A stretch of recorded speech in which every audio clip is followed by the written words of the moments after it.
Alors là, on va parler des fichiers texte pour chaque article.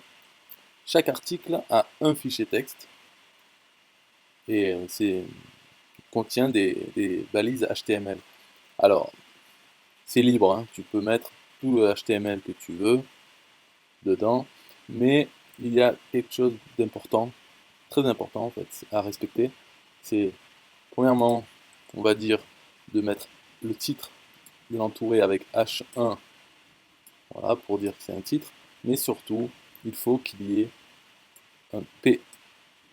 Voilà, la première ligne.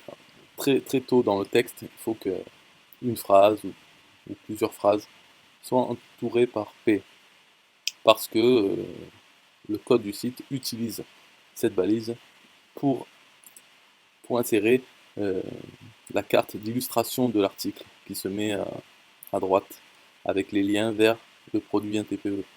Donc c'est important d'avoir ça. Sinon, il ne s'affichera pas. Il sera affiché quand même à la fin de l'article, puisque dans un article bien fait comme celui-ci, euh, cette carte du produit TPE est affichée deux fois, en haut à droite et en bas.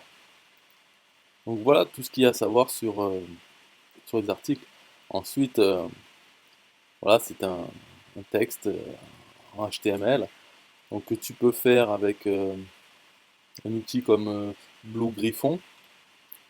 Tu as le lien quelque part de cet outil pour composer des pages HTML, ou simplement le faire à la main.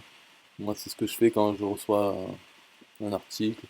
Je rajoute les tags, les balises P, H1, H2 sont les titres. Enfin bon, ça, je ne vais pas te faire un cours de HTML, c'est très très simple.